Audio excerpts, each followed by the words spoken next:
Hi everyone, I'm Shelby Myers with your Fox 10 News Now update. First, an update to breaking news from yesterday. Former Pritchard police officer Jonathan Murphy making his first court appearance today for a bond hearing. According to the Mobile District Attorney's Office, the state asked for a $250,000 bond, no possession of firearms, and for Murphy to not be employed as a law enforcement officer or security officer while this case is pending. Judge Zogby granted all conditions except for the bond amount. Murphy was granted a $200,000 bond instead. And now a Foley fire followed. Chief Darby says as of last night, both the mother and child who were flown to University Medical Center were still listed in serious and critical condition. The good news is that the second child was released from the hospital last night. State Fire Marshal was called in to assist in the investigation, and at this time, because of the amount of damage at the source of the fire, the cause is officially undetermined. However, Chief Darby says the probable cause is a space heater. A man hit by a car on Hall's Mill is taken to the hospital with life-threatening injuries. Mobile police telling Fox News it happened last night around 6:10 near Rickerby Street. Officers say the man was standing in the middle of the road when he was hit. A big drug bust in Mobile. Take a look at what the MPD Narcotics and Vice Unit says it found during a raid. Some heavy artillery and a bunch of drugs. Police telling us it happened on Timberley Road North. 3 suspects arrested. Police say they're Marlo Portis, Daryl, and Darius Rankin.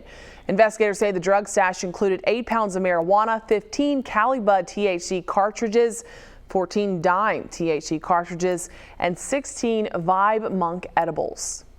The Auburn Tigers have a new leader for their football program. The Tigers hiring Brian Harsin. Harsin comes from Boise State University, where he led the Broncos for 7 seasons. He was 69-19 at Boise State and won 3 Mountain West Conference championships and never finished worse than second in the division. No official word yet on contract details. Harsin takes over for Gus Malzahn, who was fired earlier this month. Alabama cleaning up at the SEC Football Awards. Wide receiver Devonta Smith named Conference Offensive Player of the Year. Defensive back Patrick Surtain takes home Defensive Player of the Year. Landon Dickerson and Alex Leatherwood winning the Jacobs Blocking Trophy. And Nick Saban named SEC Coach of the Year. Saban also nominated for National Coach of the Year. Hey there everyone, I'm meteorologist Jennifer Lambers with a look at your forecast. Looking at today's daytime highs, well, it's a little bit on the warm side out there. We saw those daytime highs maxing out in the lower to mid 70s in most places. Heading on into this evening, we do have a severe weather risk for our southern counties and the Panhandle. They're going to be in that 2 out of 5 risk zone, marginal risk for our inland counties. This means that we do have the potential to see gusty winds, heavy downpours, but then also brief tornadoes. Now this timing will be overnight when it is dark, so heading to bed, make sure you do go to sleep with your ringer on and have that Fox 10 app downloaded just in case you are in a warned zone. Let's go ahead and time it out on our FUTURECAST. Starting off for this afternoon, thick cloud cover, some spotty showers making an appearance, but then that cold front making its way closer towards us as we progress further on into overnight. Now, what you see ahead of it, this is what's going to be that severe warning area. So it's going to be these spotty things just ahead of it, and then also that front line of the cold front. Those are going to be the places that we need to be keeping a close eye on. It's approaching us heading into 2 a.m. and then starting to make its way through Mobile and Baldwin counties by 3 a.m. That's going to be the best timing for all of that to occur. Again, overnight, it's going to be dark. Not the best timing. It will start to move through the Panhandle, heading closer towards 5 a.m. as we approach closer towards sunrise.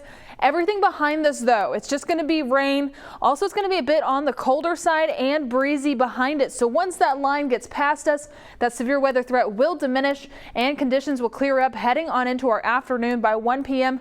Starting to see some peaks of sunshine, clear skies heading on into Thursday overnight and into your Friday morning. Checking in on our 24-hour plan, our temperatures staying steady overnight, dropping once it moves on through. You can see daytime highs tomorrow, mid 40s. That's going to be our afternoon temperatures, feeling about 10 degrees colder though. Checking in on your Christmas forecast, starting off in the morning, upper 20s. By the afternoon, we'll be in the upper 40s. So freezing morning, sunny afternoon though. So it will be dry and it will be pleasant. Checking out that full 7-day outlook, 100% chance of rain showers for tonight. going to be in the morning. Looking good so far for your Christmas forecast. Along with that weekend forecast, we will start to stay steady with our temperatures and just some spotty rain showers possible next week. Thanks for joining us here on Fox 10 News.